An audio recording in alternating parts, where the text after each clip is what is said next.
आज हम लोग स्थलमंडल और भूकंपीय तरंगों के शैडो जोन्स की चर्चा करने वाले हैं। पिछले क्लास में हम लोगों ने पृथ्वी को एक सौरमंडल के सापेक्ष देखा था, बाहर से देखा था, दिन रात, मौसम परिवर्तन, लॉन्गिट्यूड, लैटिट्यूड, इन सब के बारे में जाना था।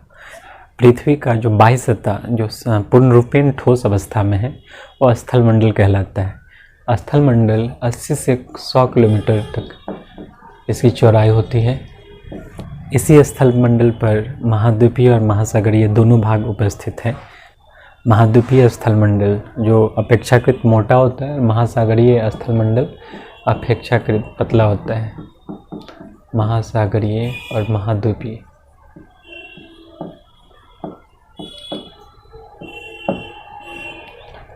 पूर्ण रूपेण ठोस अवस्था में है।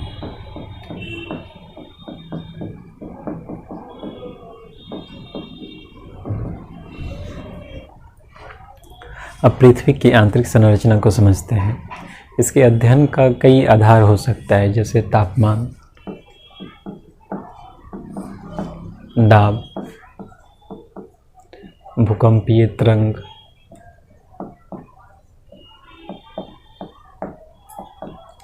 उल्कापिंड।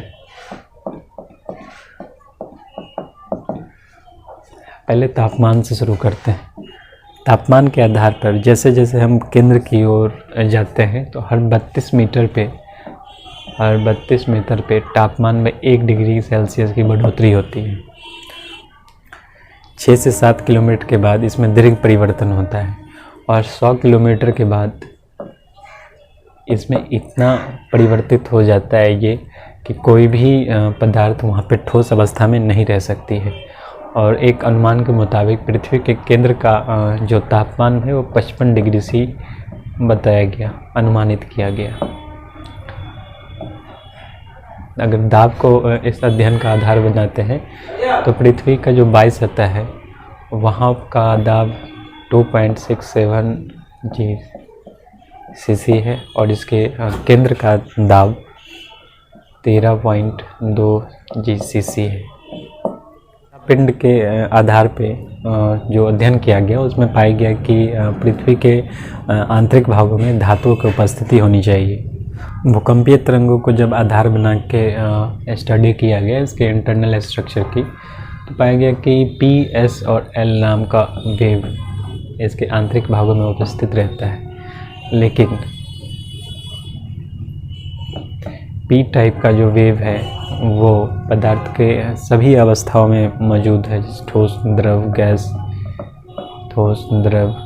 गैस तीनों अवस्थाओं में मौजूद रहता है। लेकिन S प्रकार का जो तरंग है वो सिर्फ ठोस अवस्था में पाया जाता है। अब जब ये स्टडी किया गया तो पाया गया कि जैसे ही ये भूकंप का केंद्र है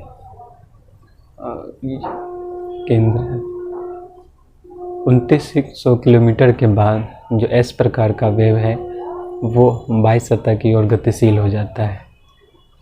मतलब पृथ्वी के आंतरिक भागों में S प्रकार के तरंग नहीं पहुंच पाते हैं।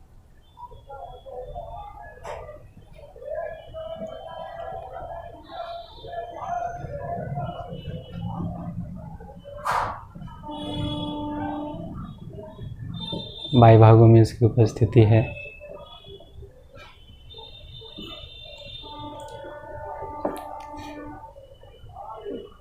ये 101 डिग्री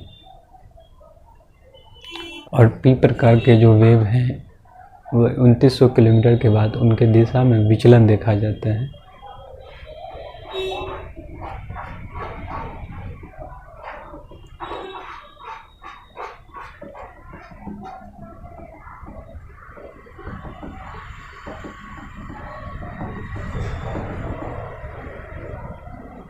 और 5150 किलोमीटर के बाद इसमें दीर्घ विचलन देखा जाता है।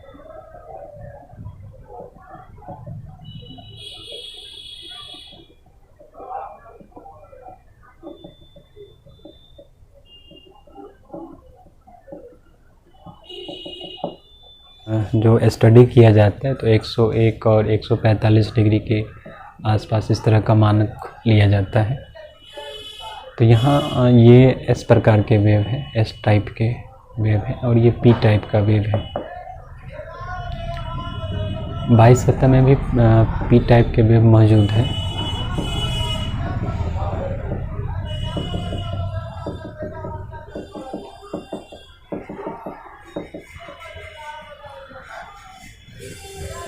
लेकिन जो जैसे ये दो गैप रह गया है, इसका नाम ए रख देते हैं और इसका नाम बी रख देते हैं।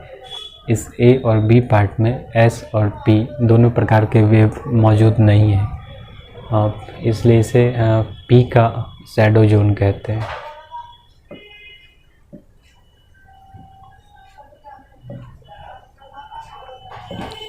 छाया क्षेत्र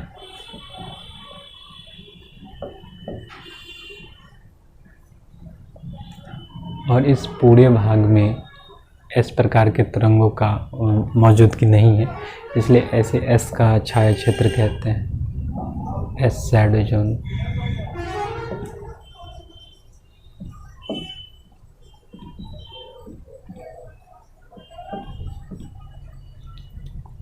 भूकंप का एपिसेंटर है, यहाँ से जो वेव्स निकल रहे हैं उसमें जो ये एस प्रकार की तरंग है, ये 2900 किलोमीटर के बाद बाह्य सतह की ओर चली जाती है और पी प्रकार की जो वेव है ये 2900 किलोमीटर के बाद इसके दिशा में विचलन होता है और 5150 किलोमीटर के बाद इसमें फिर से विचलन होता है। तो एस प्रकार के तरंग जो है वो सिर्फ और सिर्फ ठोस अवस्थाएं में जा सकता है, मौजूद होता है। तो ये कहा जा सकता है कि पृथ्वी के आंतरिक भागों में ठोस नहीं है और पी प्रकार का जो वेव है वो सभी अवस्थाएं मौजूद है, लेकिन 5150 किलोमीटर के बाद इसमें और दीर्घ विचलन देखा जाता है। बाह्य सतह में भी मौजूद है पी प्रकार की वेव, लेकिन इसके बाद विचलित होता रहता है। 2 बार इस पर काफ़ी दीर्घ विचलन देखा जाता है, एक 2900 किलोमीटर के बाद और एक 5150 किलोमीटर के बाद।